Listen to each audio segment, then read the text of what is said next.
Eh bien bonjour à toutes et à tous et bienvenue dans cette nouvelle vidéo. Franck Pierrot, un expert du top management, ancien chef de groupe au GIGN, aujourd'hui conférencier, il reviendra sur tout son parcours durant cette vidéo. Donc bonjour Franck, merci d'avoir accepté cette invitation et de répondre à notre petite question. Déjà, pouvez-vous vous présenter pour les gens qui ne vous connaissent pas? Bonjour Gaël, bonjour tout le monde. Je m'appelle Franck Pierrot, j'ai 55 ans, je suis marié, j'ai 4 enfants, 2 grands garçons et 2 petits garçons. Je suis, comme Gaël l'a dit, conférencier professionnel. Je fais également aujourd'hui l'écriture de livres. J'ai écrit un livre sur le pouvoir de l'engagement. Je fais également du conseil auprès de dirigeants. J'ai un double parcours, comme Gaël l'a dit, un parcours au départ qui s'est déroulé en gendarmerie, où j'ai servi pendant 19 ans en gendarmerie, dont 13 ans au GIGN.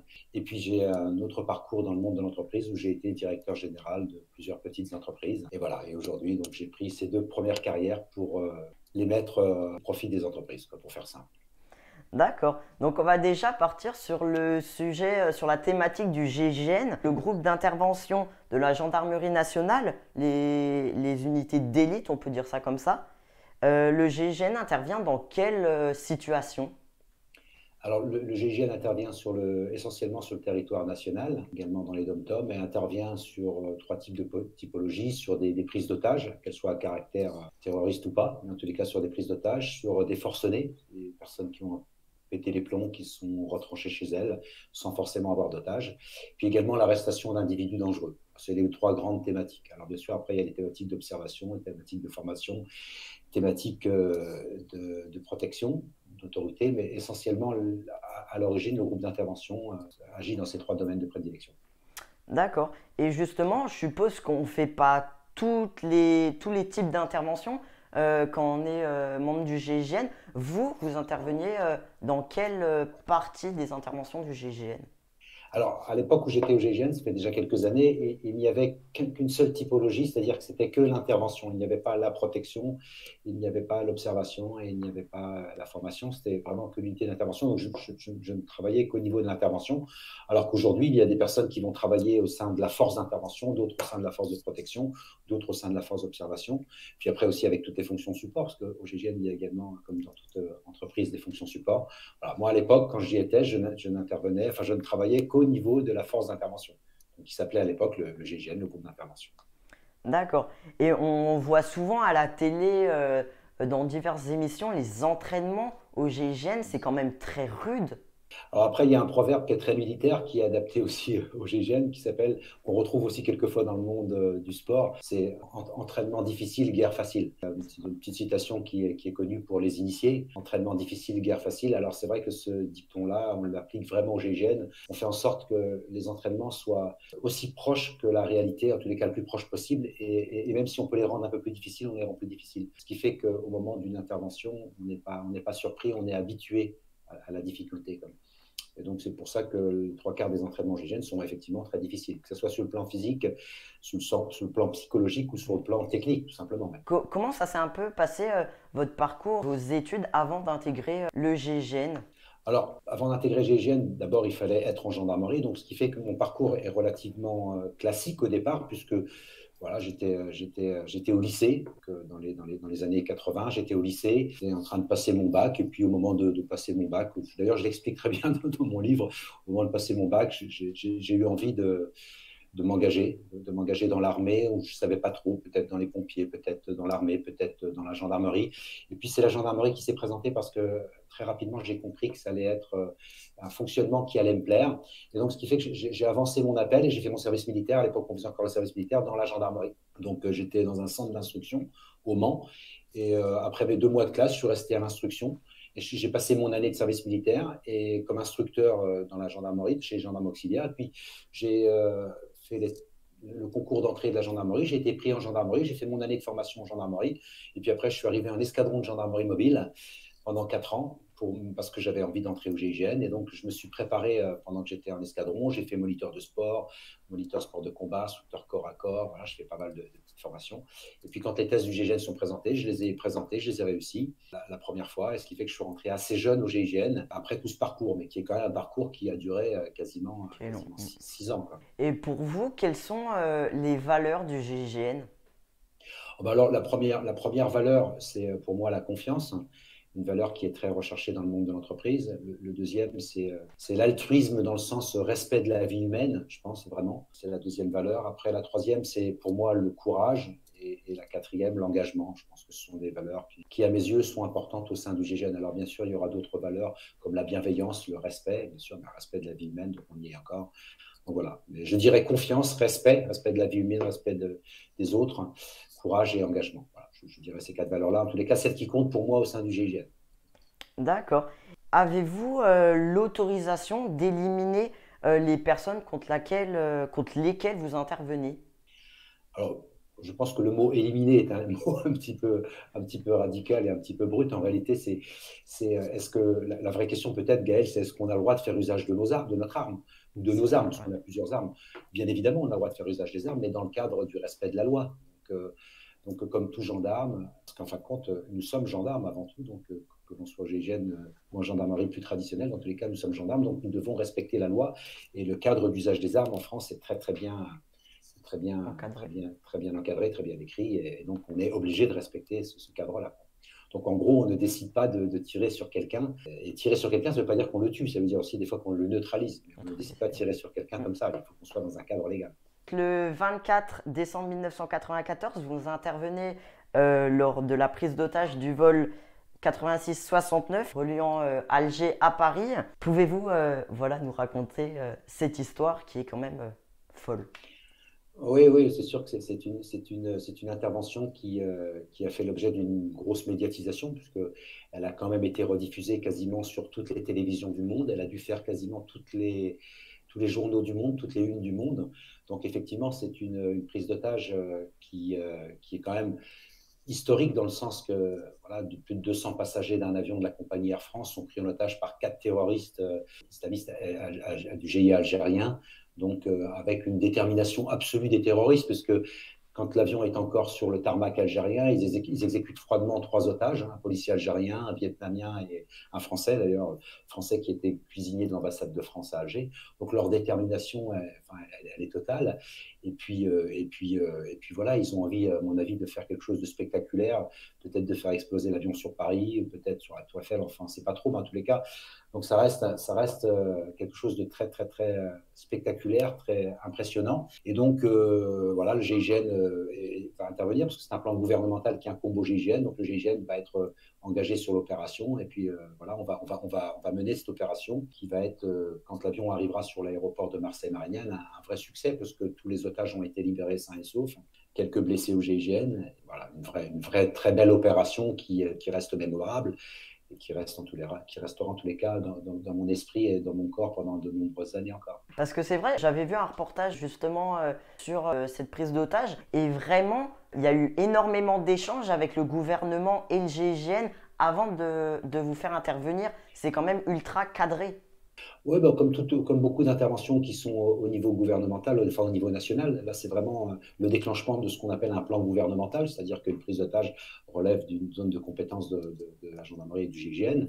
Et donc à partir de ce moment-là, à ce niveau-là, il y a des enjeux tellement internationaux qu'obligatoirement, pour pouvoir intervenir, il faut absolument que nous ayons l'autorisation du gouvernement. Et là, on parle du président de la République, de son Premier ministre, de son gouvernement. Voilà, on est à ce niveau-là. Alors que sur des opérations plus classiques au niveau régional en France, on peut être sur une autorisation préfectorale ou une autorisation d'un niveau moins élevé. Dans tous les cas, avec l'autorisation de la gendarmerie, ça c'est sûr, du directeur de la gendarmerie. Et justement, qu'est-ce que cette intervention vous a appris? La première chose que cette intervention m'a appris, c'est qu'on on n'était pas grand-chose, que notre vie était fragile, dans le sens qu'on avait conscience qu'on risquait notre vie en étant au GIGN, mais là, c'est vrai que ça prenait vraiment une dimension très particulière, parce que l'engagement était vraiment très significatif. Je veux dire, monter dans un avion, c'est que du carton, hein, c'est que du papier. Donc, chaque balle traverse toutes les cloisons, traverse partout. Donc, on comprend vraiment ce que veut dire prendre des risques. Alors après, moi, ce que j'ai vraiment compris, c'est que ça a changé mon regard sur mon engagement professionnel, en tous les cas. C'est qu'à partir de ce moment-là, je me suis dit que l'engagement n'était pas simplement juste que risquer sa vie. L'engagement était aussi de un peu considérer qu'on calcule pas, qu'on se pose pas de questions, qu'on n'attend pas quelque chose en retour, mais qu'on donne le maximum qu'on puisse donner, le temps qu'on peut. Un peu comme à l'époque avec ces petits lapins, avec ces petits pilons d'air dans le dos, là, on se pose pas de questions, on donne tout ce qu'on a, et puis après, s'il n'y a plus rien, il n'y a plus rien, mais on donne.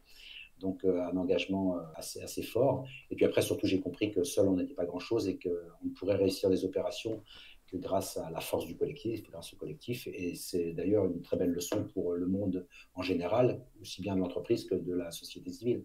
Seul, on n'est pas grand-chose. C'est vraiment grâce au collectif que l'on peut réussir à faire de belles choses et des projets plus grands que nous, des projets qui nous dépassent et qui dureront après nous. C'est important pour moi.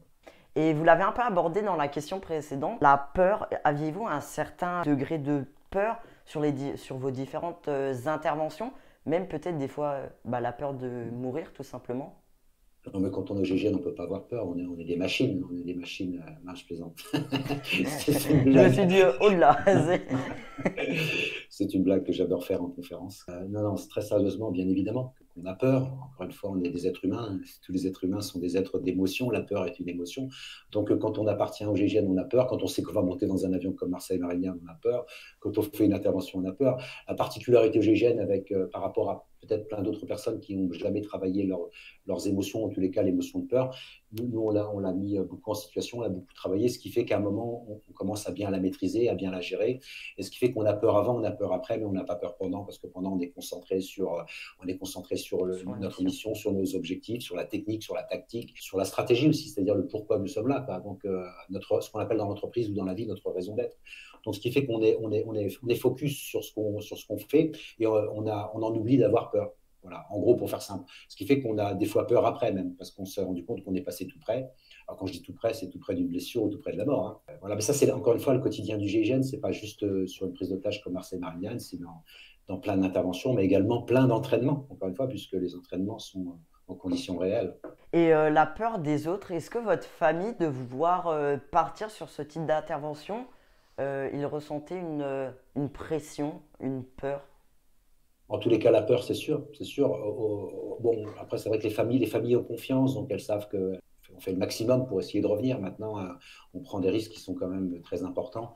Donc forcément, la peur, elle est aussi dans notre environnement. Si on est marié, si on a des enfants, les parents, la famille, enfin, toutes les personnes autour de nous. C'est obligé, c'est obligé. Elle est présente en tous les cas. Alors après, elle n'est pas forcément évoquée à longueur de journée, mais elle est présente. Et justement, on dit tout à sa famille sur où on va, qu'est-ce qu'on fait. En fait, vos interventions, vous dites tout à votre famille, à vos amis. Non, justement, si on veut les préserver de cette fameuse peur que vous évoquiez avant, Gaël, c'est justement l'intérêt, c'est de ne pas tout dévoiler.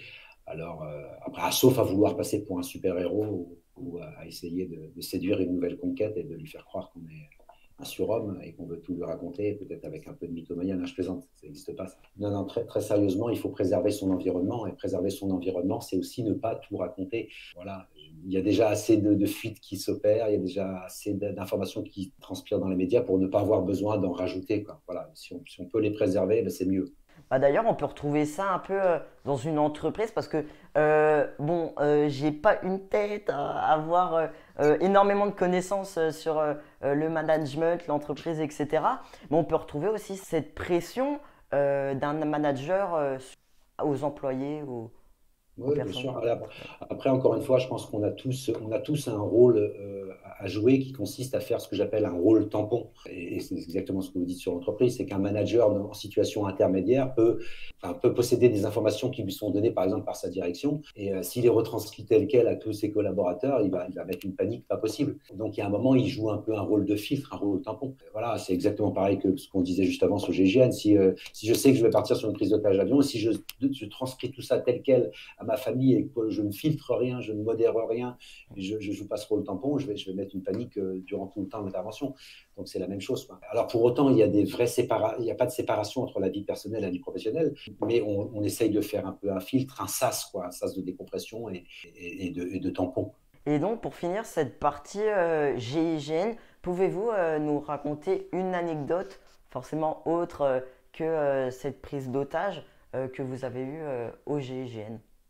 que vous avez vécu au GIGN? Une petite anecdote qui permet de montrer que au GIGN, on a un mot qui est très utilisé dans le monde de l'entreprise de la vie de tous les jours, ce qu'on appelle l'intuition. Souvent, c'est une question qui m'est posée. Est-ce qu'au GIGN, on fait preuve d'intuition, comme des chefs d'entreprise font preuve d'intuition quand ils veulent partir sur des nouveaux marchés, investir, ou des fois même simplement embaucher un nouveau collaborateur en ayant un bon feeling avec lui. Intuitivement, ils savent qu'ils peuvent le prendre.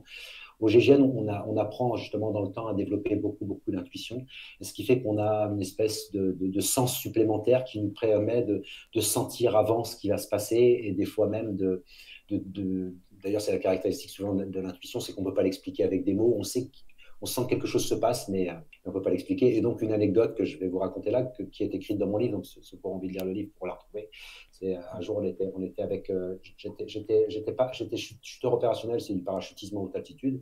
J'étais leader de l'équipe Chute Europe. C'est avec l'équipe, on était parti faire un saut en montagne, un recyclage, qu'on appelle un recyclage Chute Europe. Et on fait un saut en montagne. Alors, la particularité des sauts en montagne, c'est que c'est un peu comme les sauts dans le désert ou sur la mer. On a du mal à voir l'altitude parce que le sable, la neige, l'eau ne nous donnent pas forcément des indicateurs de relief comme on pourrait avoir quand on saute sur la terre où on voit à côté d'une maison, une voiture. Et ce qui fait qu'on était largué à un saut en montagne. Donc déjà, avec les réglages d'altitude, c'est pas évident parce qu'on était sur une zone de posée qui était déjà pas au niveau de la mer, mais qui était déjà à plus de 1000 mètres. On est sorti à 4000 mètres de l'avion. Puis il y a eu une petite erreur de largage. On était largué, au lieu d'être largué dans la cuvette, on était largué sur le sommet.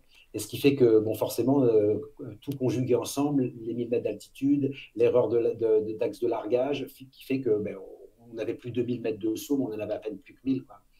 Et très rapidement, après la sortie de l'avion, je sens qu'il y a un truc qui ne va pas, je ne peux pas l'expliquer, je n'arrive pas à mettre des mots dessus, mais c'est comme si une petite main me tapait sur l'épaule et me dit, bon, ben voilà, là, tu comprends qu'il y a un problème, quoi. Et donc, à ce moment-là, je fais signe à toute mon équipe, je fais un indicateur et j'ouvre ma voile. Alors, comme je suis le leader, je suis devant, en parachutisme, parce que c'est comme ça que le leader est positionné. Et au moment où j'ouvre ma voile, mes pieds touchent la neige, quoi. Donc voilà, ça nous renvoie à l'intuition. Et ça, c'est fréquent dans les interventions, c'est fréquent dans plein d'entraînements. Et quand j'étais chef d'entreprise, d'ailleurs, j'utilisais cette fameuse intuition, quoi. Voilà, donc c'est un mot qui est intéressant à cultiver, en tous les cas, à entretenir et à essayer de découvrir pour ceux qui ne connaissent pas.